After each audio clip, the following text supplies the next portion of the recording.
Hello everyone and welcome to another ESL European Multiclass Championship highlights from my perspective. I know it's been a little while, I know this race was a little while ago as well, and this is going to be my qualifying lap for this race at Catalunya. So a bit of an interesting one. We're all actually in varying cars, so it's quite a balanced circuit. Of course F1 does testing here as well. So we have Mangator in front of me at the moment, who is in the Nissan, as is Michael, who is just behind me, which shows you how even they are after the first lap. Then you have myself and car driver R1 in the RWD LMP2s, and then we have Isaac, who is in the Alpine. So varying cars there, and it was also the same in the GT class as well. There was varying cars, and you'll see that later on in the race of the variety of GT cars. So it's nice, really. You know, we've got a good varying grid. It's the most varied grid I've seen in this whole championship so far, and it'd be good to see more varied grids like that. Of course, everyone goes for the fastest car, but if they're all even, you can pick what you want, really.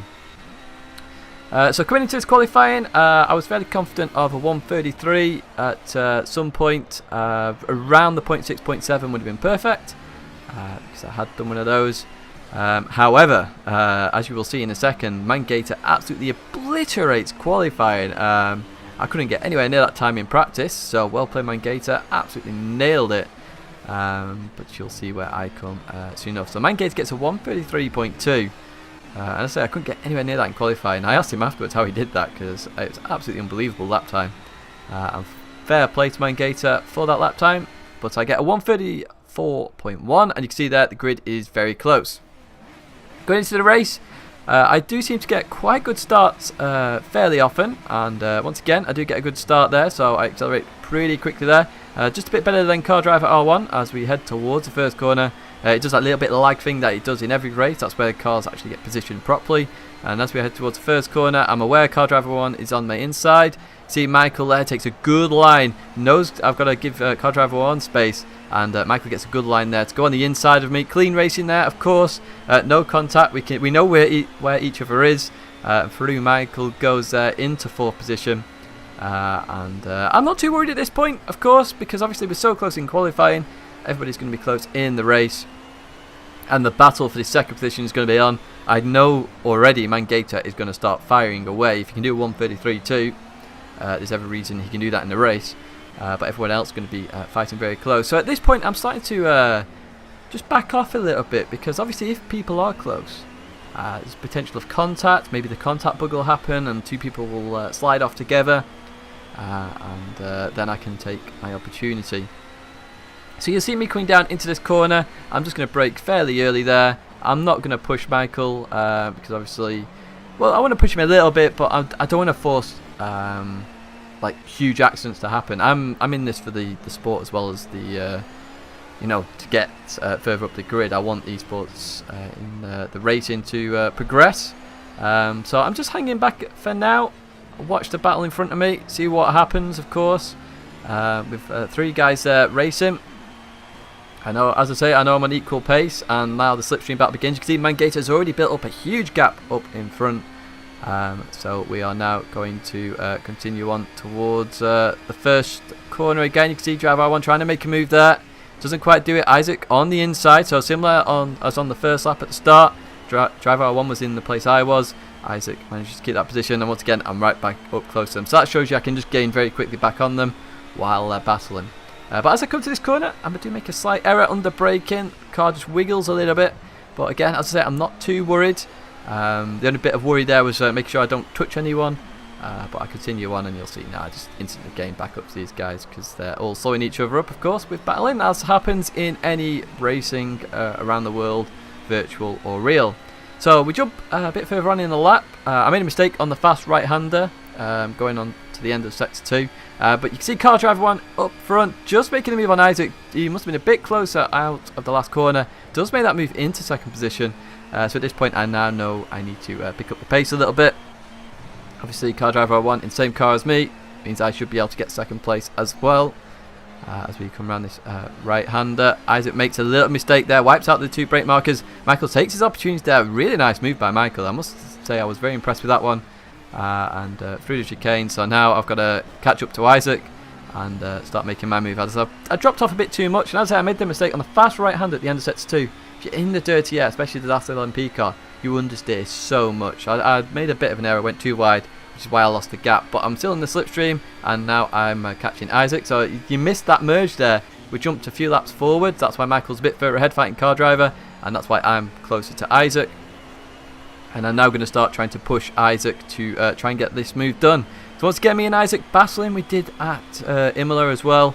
I know Isaac's a really clean racer, so I know I can have a really good battle with Isaac as now we come into this right-hander.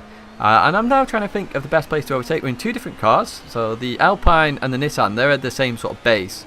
They're very good on high, sort of very fast corners, so very fast rights and lefts, so it's the downforce of the car which will get you through, whereas this car is slightly faster, so which is why we'll see this car at Monza, which is the next race.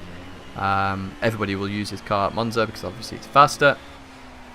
But you can see different styles there, so Isaac will get it on the fast corners, he will just go ahead a little bit. On other parts of the track I will be able to close the gap. So you can see there, the RWD is actually better on the brakes as well. Only slightly, of course, but it is still better. And through the right we go. I'm still trying to figure out where to overtake him. I am thinking sort of the first corner, the way Driver R1 did it, because I did just see that move. Do I do it there? So, into the chicane. Left and right. Just run a little bit wide there. It's just compromised my line a little bit, so I'm not close enough to Isaac.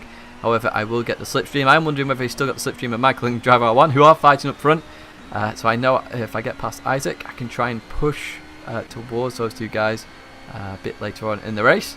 So you can see me catching with this slipstream. So I know Isaac's got it into the braking zone. Just brake a bit early there, just because of the slipstream, of course. Just make a mistake. I took the curb on the inside on the right too much, which compromised my left and my rhythm. So I lost that gap there to Isaac. So now I'm going to push myself once again to try and catch up to Isaac. So obviously everyone's pushing each other. We are trying to race on the limit here. So once again into the right we go. So you can see that was a 0.8. I was in the 0.2s, 0.1s for the for the first sector. So I lost 6 tenths, and you can see that with the times there. So I gain on Isaac in that corner just a little bit there. That was 1 tenth gained as we now approach this left-hander, and you're about to see Isaac now make a mistake. So I made a mistake earlier on. Isaac just cuts that too much, moves out the way. Really good sportsmanship there. Gets out the way straight away. Knows I'm going to come through, and into 4th position I go. So now the fight begins to try and catch Michael and Car Driver 1, and as you can see, jump forward once again, and we are getting really close to Michael.